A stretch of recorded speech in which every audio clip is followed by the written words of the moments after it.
Ouais.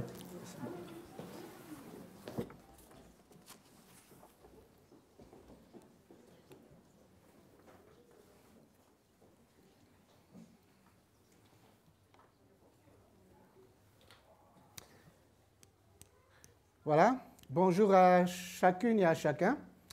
Permettez-moi d'exprimer un mot en malgache. C'était un plaisir pour moi de rentrer ici, j'étais bien accueilli. Et puis j'ai rencontré ici un malgache qui est juste derrière, alors j'aimerais dire Manaona ou bien Manakuri. Ah oui, aussi. Voilà, je n'ai pas souvent l'occasion, donc je profite de le dire. En tout cas, c'est vraiment un plaisir d'être là avec vous ce matin. Merci pour votre accueil. Merci aussi de m'avoir invité pour parler de ce sujet sur la Missio Dei. Alors peut-être pour compléter la présentation de tout à l'heure, pour rejoindre aussi un peu le mouvement aussi de l'action biblique, j'enseigne aussi à l'IBG, donc dans le pôle, enfin dans la filière pôle transculturel. Ah ben voilà, il y a le directeur qui est là aussi. Et c'est un plaisir aussi de vous voir. Ah ben il y a aussi James. Ah ben ça fait plaisir. Voilà. C'est vrai j'ai vraiment des bons souvenirs du temps que je passais au sein de l'action biblique. Voilà. Alors, je vais vous parler de la Missio Dei aujourd'hui. Alors, en fait, c'est une notion à la fois vague, confuse, et aussi, en même temps, qui est aussi objet de diverses interprétations, voire divergentes. Mais j'espère qu'au travers de cette prédication, vous arriverez à voir un peu plus clair par rapport à cette notion Missio Dei. Donc, Missio Dei, c'est, si je veux traduire plutôt en français, pas Missio Dei, c'est plutôt aussi en latin, hein, donc c'est mission de Dieu. Alors, quoi de mieux que de parler de ça à partir de la parole de Dieu? Et c'est pour cela que je vous invite à ouvrir la parole de Dieu qui se trouve dans l'Évangile de Jean, chapitre 20, le verset 19 à 23.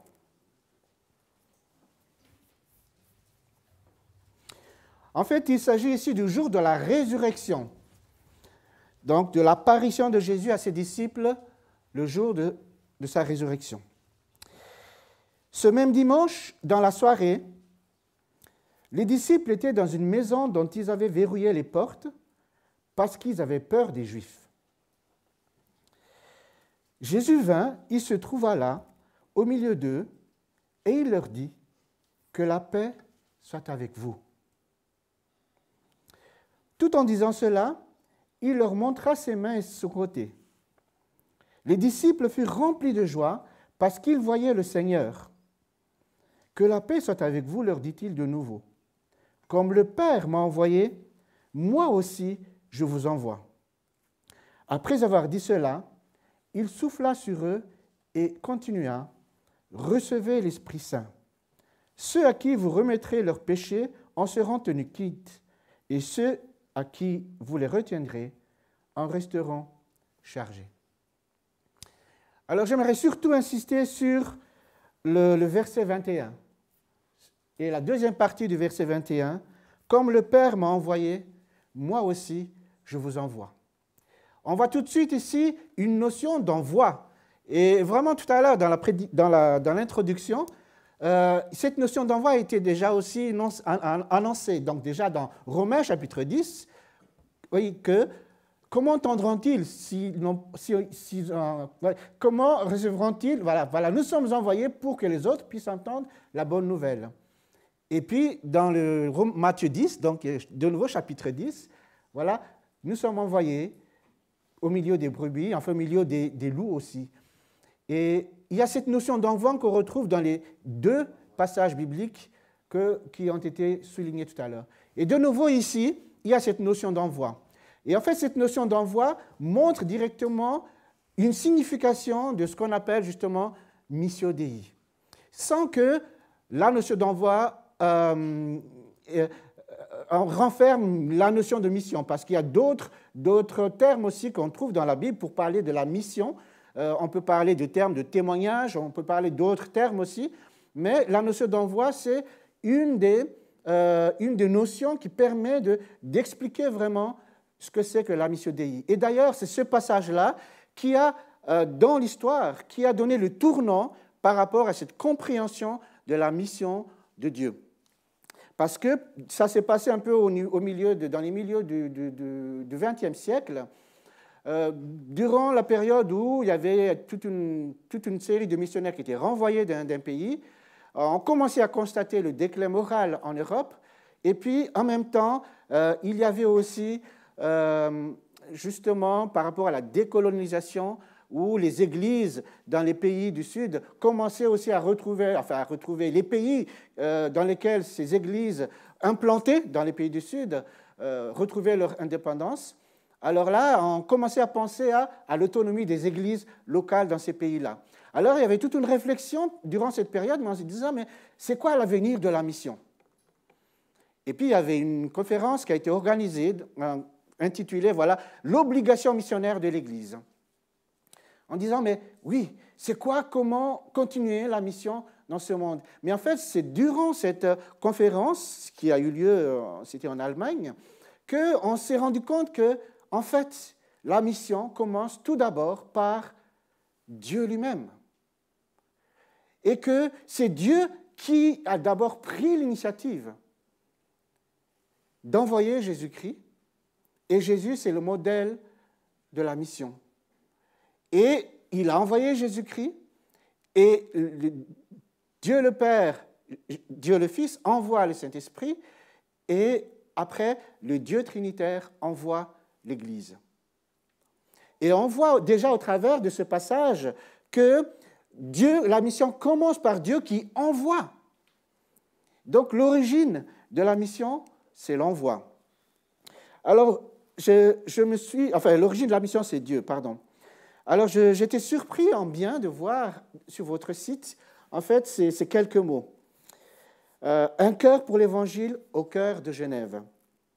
Nous existons pour proclamer et vivre la bonne nouvelle de Jésus-Christ dans la ville de Genève et aux alentours.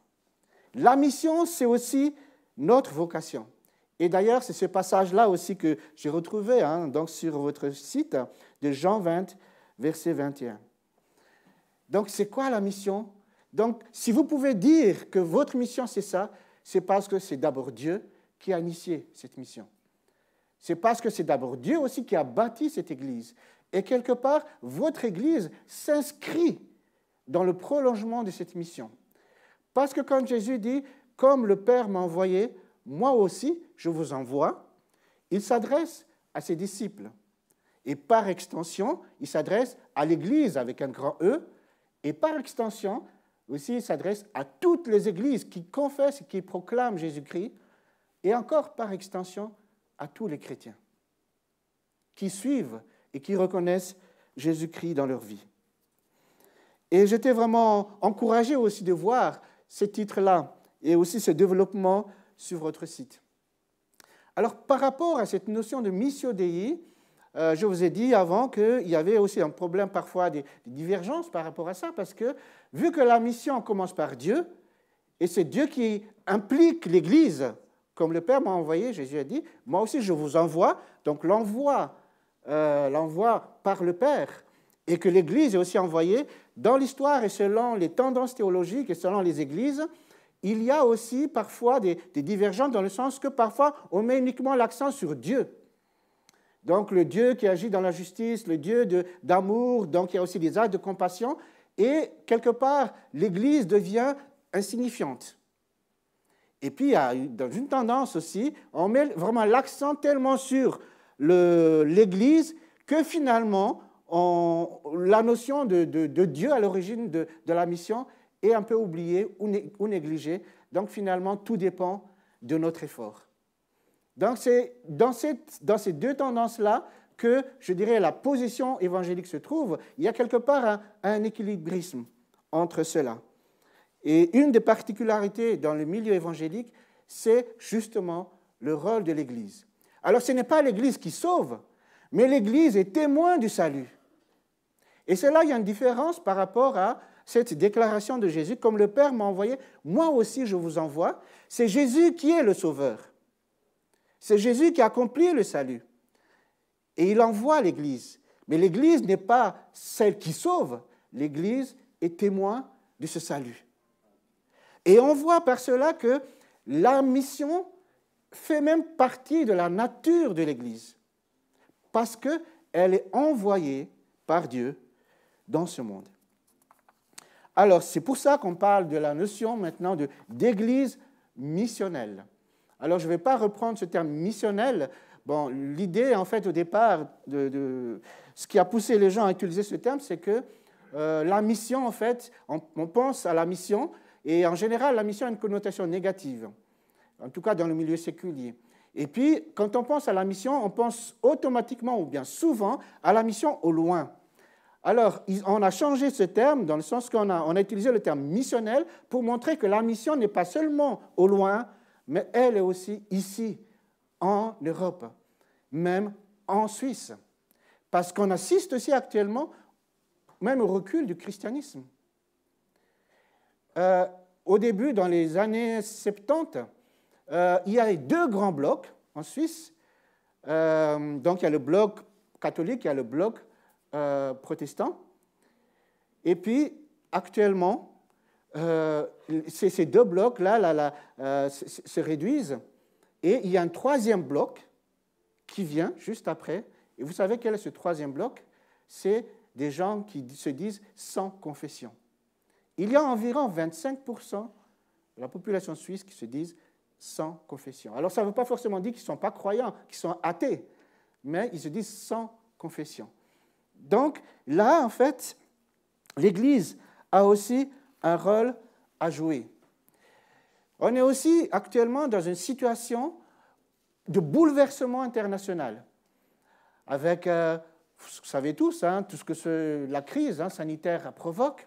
On parle de plus en plus aussi de ce qu'on appelle la collapsologie, c'est-à-dire l'effondrement des différents systèmes, qu'on se dirige voilà, vers ce point-là. On pense aussi à toute cette catastrophe écologique aussi qu'on invoque maintenant, et on parle maintenant de la fin du monde. Et comment être missionnaire ou missionnel dans ce contexte-là? Et nous avons une bonne nouvelle. La bonne nouvelle, c'est qu'en fait, la fin du monde, ce n'est pas une catastrophe. La bonne nouvelle, c'est l'établissement du royaume de paix, de justice et d'amour de Dieu.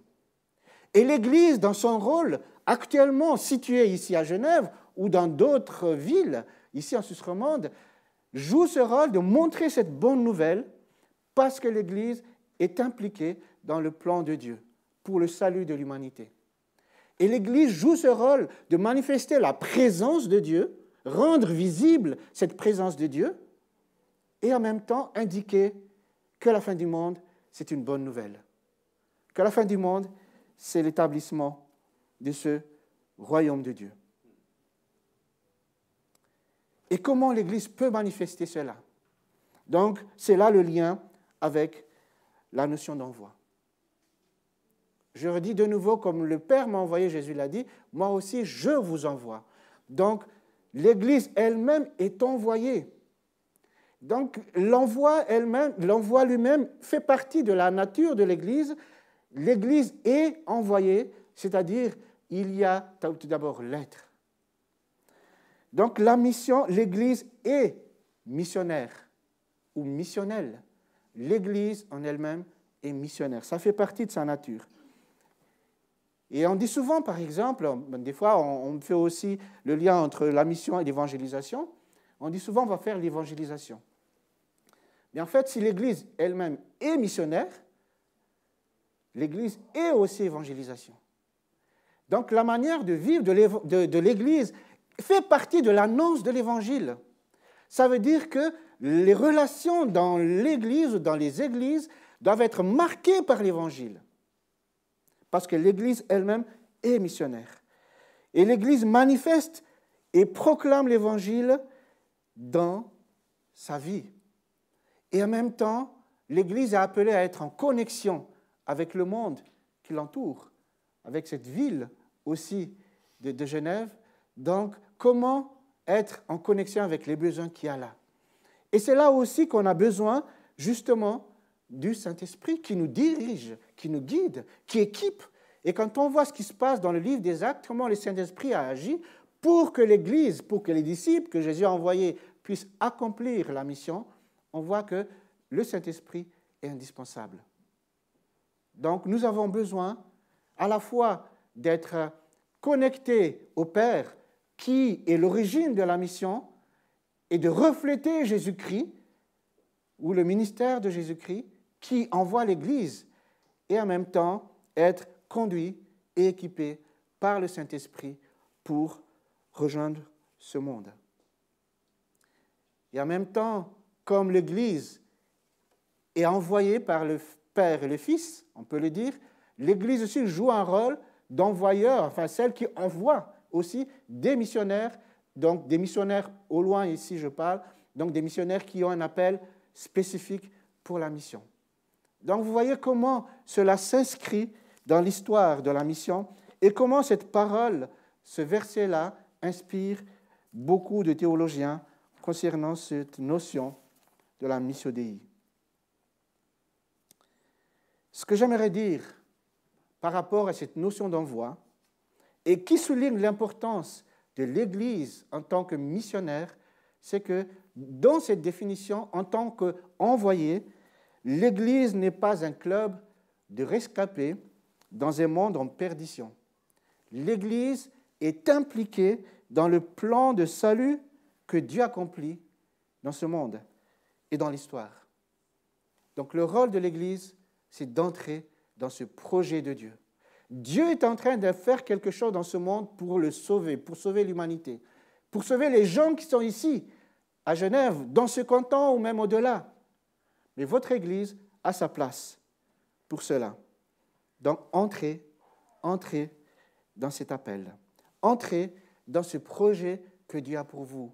Alors c'est vraiment chouette ce que vous allez faire aussi par rapport à la mission, plus tard par rapport à ces études, mais écoutez les besoins de ce monde. Comment être connecté aussi par rapport aux besoins du monde, tout en étant connecté à Dieu tout d'abord, mais connecté au monde pour pouvoir répondre de manière pertinente, pour pouvoir soigner les vraies blessures, pour pouvoir répondre aux vraies questions des gens, que les gens se posent autour de nous. Donc, vous êtes impliqués, discernez l'appel de Dieu pour vous, pour votre Église, dans cette réflexion sur la mission.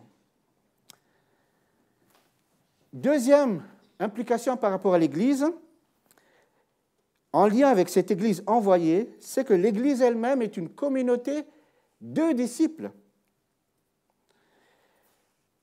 Et en tant que communauté de disciples, Jésus est le modèle. Jésus, à la fois, c'est celui qui est envoyé et celui qui envoie. Et la manière de Jésus d'être missionnaire est aussi la manière de l'Église d'être missionnaire. Donc, Jésus est le modèle de l'Église dans sa manière d'accomplir, dans notre manière d'accomplir notre mission. Et comment Jésus était missionnaire dans ce monde? Un des éléments, c'est que Jésus était un modèle de dépendance. Il était dépendant de Dieu dans sa mission. Pas dépendant des initiatives, des initiatives humaines, des stratégies, même si les stratégies ont leur importance, mais dépendance de Dieu. Il était dépendant de Dieu. Donc, d'où la notion de la prière, la notion de l'écoute de Dieu, la notion de discernement, important aussi pour tout disciple qui veut accomplir sa mission. Jésus est le modèle dans son incarnation. Il s'est occupé de toutes les dimensions de l'être humain. Il a enseigné, il a prêché, il a guéri des malades, il a délivré des possédés, il a nourri des foules, il s'est occupé des besoins concrets des gens. Donc là aussi, il est un exemple. Il est un exemple de compassion pour les pauvres, pour les marginalisés, pour les opprimés. Et comme la manière dont comment il a fait cette mission doit aussi être la nôtre, et aussi celle de l'Église, qui devrait aussi s'occuper des besoins des gens qui sont autour d'elle. Et le rôle de l'Église, dans ce sens, c'est d'accompagner, c'est d'équiper les chrétiens pour qu'ils puissent accomplir leur mission, pour que les chrétiens soient disciples de Jésus-Christ, appelés à suivre ce modèle de Jésus-Christ, avec la différence que seul Jésus-Christ est sauveur. il y a encore un autre modèle que j'aimerais relever, et ça a été lu aussi dans ce passage, dans Matthieu chapitre 10.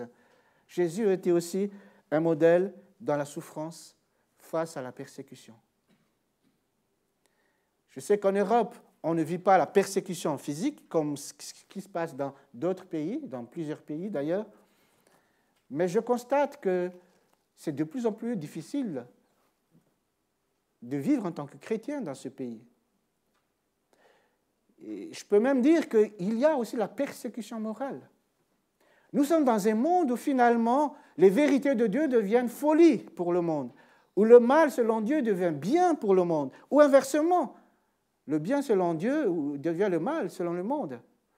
Et si on veut proclamer les valeurs du royaume, si on veut proclamer voilà, la vérité de la parole, on est très vite taxé, on est rejeté, peut-être même on risque notre travail.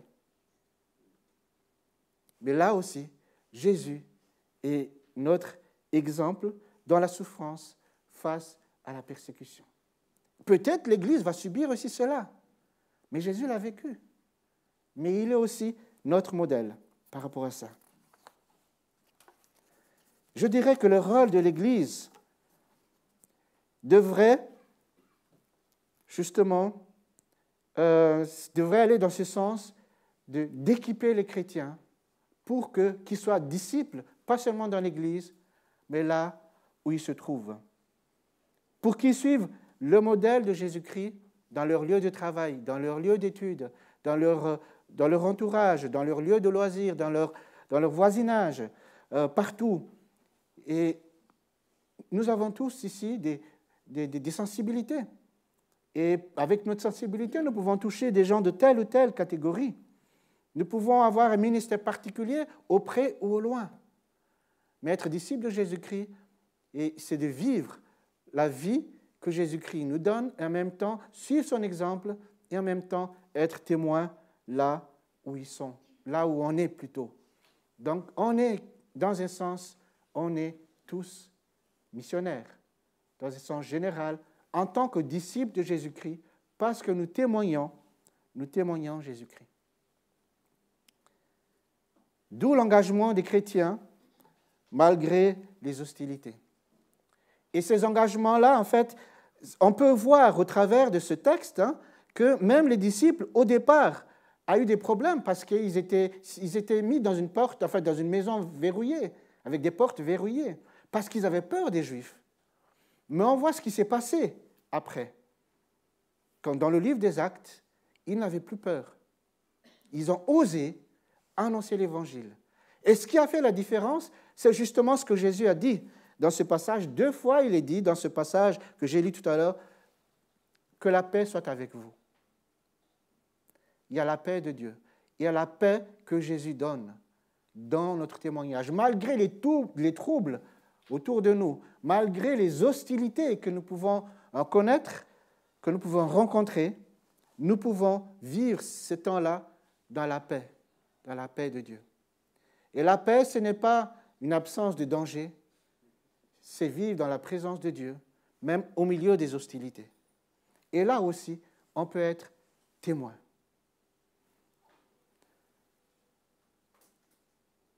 N'ayez pas honte d'être chrétien. C'est un privilège d'être chrétien. Nous connaissons la bonne nouvelle. Jésus lui-même a dit « Je suis le chemin ». C'est Jésus qui l'a dit, ce n'est pas nous, ni même si ce n'est pas notre Église non plus, mais c'est Jésus qui a dit « Je suis le chemin, la vérité et la vie ». Il est le chemin, il est la vérité, il est la vie. Et nous plaçons notre confiance en lui. Pourquoi avoir honte d'être chrétien? Nous sommes souvent aussi touchés par ce qu'on appelle la sécularisation, où finalement on est chrétien, mais de manière cachée, c'est privé, c'est personnel. Pourtant, si nous croyons en Jésus, nous ne pouvons pas cacher le fait d'être chrétien.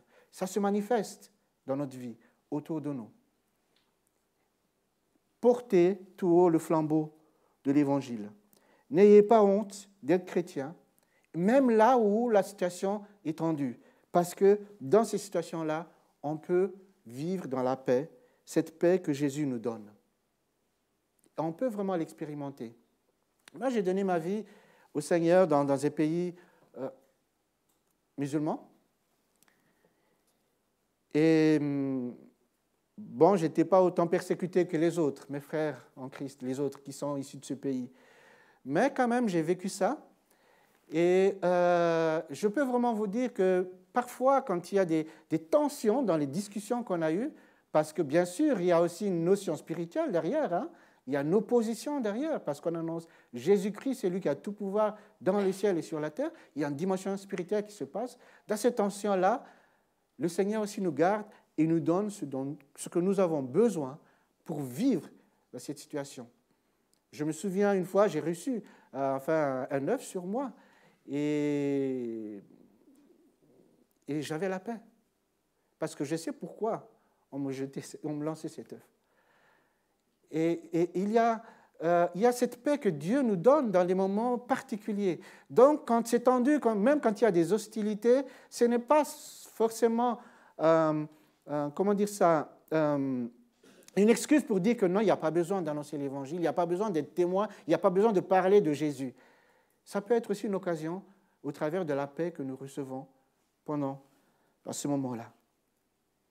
Mais nous sommes appelés à vivre en tant que chrétiens malgré les hostilités, malgré les défis, malgré les difficultés. Parce que nous sommes tous des disciples de Jésus-Christ. Et comme Jésus a été rejeté, nous aussi, nous pouvons connaître cela. Nous ne sommes pas plus que le Maître. Donc l'Église est envoyée en tant que communauté de disciples. Un dernier point, c'est l'Église en tant que témoin de la vie en Christ. Jésus, dans ce passage, introduit ses disciples dans une nouvelle réalité. Il apparaît à ses disciples, après avoir triomphé de la mort, il est ressuscité et il introduit ses disciples dans une nouvelle réalité. Parce que c'est cette vie de résurrection qui va devenir la vie des disciples de Jésus-Christ de tout temps. Si nous croyons en Jésus-Christ, c'est parce que nous avons cette vie de la résurrection, de Jésus qui a vaincu la mort. Et nous qui étions morts par nos fautes, par nos péchés, qui avons suivi le fils de la rébellion, le prince de l'air, nous avons reçu la vie. Parce que de nous-mêmes, nous sommes incapables de découvrir, de recevoir, d'acquérir cette vie par nous-mêmes. Mais quelque part, nous sommes passés aussi de la mort à la vie. Et cela, c'est grâce à la puissance de la résurrection. Et les disciples vont vivre cette vie-là, vont manifester cette vie-là. Et cette puissance de la résurrection continue aujourd'hui parce que c'est cette puissance de la résurrection qui fait que vous devenez aussi croyants, que vous êtes passés de la mort à la vie. Et cette vie-là, selon Jean, l'apôtre Jean, je peux lui dire, cette vie-là est toujours liée à Jésus-Christ. Cette vie-là est toujours rattachée à Jésus-Christ. Donc cette vie est en Christ. Et nous bénéficions de cette vie-là en Christ, non pas grâce au règlement qu'il y a là, mais c'est grâce à Christ. Et si nous demeurons en Christ, nous sommes dépendants en Christ, nous bénéficions de cette vie et nous portons du fruit. Et nous ne produisons pas de fruits, mais nous portons du fruit en étant attachés au Christ. Donc en Christ, nous pouvons vivre et recevoir ces bénédictions-là. En Christ, nous sommes bénis. En Christ, toutes les promesses de Dieu sont oui. En même temps, c'est une responsabilité. Parce que nous sommes appelés aussi à être une bénédiction pour les autres.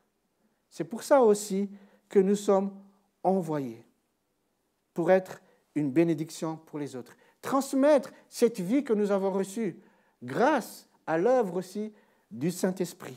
Annoncer le pardon du péché, proclamer l'Évangile, le pardon du péché, la délivrance aussi, à cause et par aussi l'œuvre du Saint-Esprit. Donc l'Église est témoin de la vie en Christ. Notre manière de vivre dans l'Église devrait refléter Christ. Et quand nous sommes tous à l'extérieur, éparpillés, d'accord, mais nous pouvons manifester cette vie de Christ là où nous sommes. Et cela fait partie de notre rôle si nous avons reçu la vie en Dieu. Comment l'appel de Dieu continue pour cette humanité en perdition? Dieu continue de faire cette opération de sauvetage du monde entier et Dieu veut nous impliquer dans ce projet. Que nous ne soyons pas comme des canaux bouchés en recevant les bénédictions de Dieu et en les gardant pour nous, mais que nous soyons des transmetteurs, des témoins. C'est-à-dire parler de ce que nous avons vécu avec le Seigneur, de ce que nous avons reçu, là où nous sommes, dans notre milieu de travail, avec sagesse, évidemment, selon les opportunités, mais à l'extérieur, dans le train ou ailleurs. S'il y a des opportunités, parler de cela, parce que nous sommes en bénédiction pour ceux qui sont dans ce pays.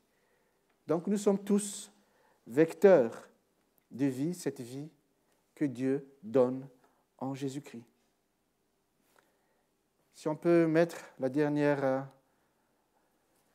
page. Nous sommes tous envoyés, nous sommes tous impliqués, nous sommes tous des disciples et nous sommes tous comme des vecteurs de vie. C'est-à-dire que nous sommes tous missionnaires dans un sens, dans le sens où nous sommes tous témoins, dans le sens où nous sommes tous envoyés. Mais c'est vrai qu'il y a aussi des gens qui sont envoyés au loin ou qui ont reçu des appels spécifiques. Là, le Seigneur révèle, montre cet appel-là. Mais en tant que chrétiens, nous sommes tous envoyés parce que l'Église elle-même est envoyée dans ce monde pour qu'il y ait un effet bénéfique et visible et durable dans la société. Parce que les chrétiens sont là pour donner le bon goût du royaume de Dieu là où ils sont, pour l'avancement du règne de Dieu. Amen.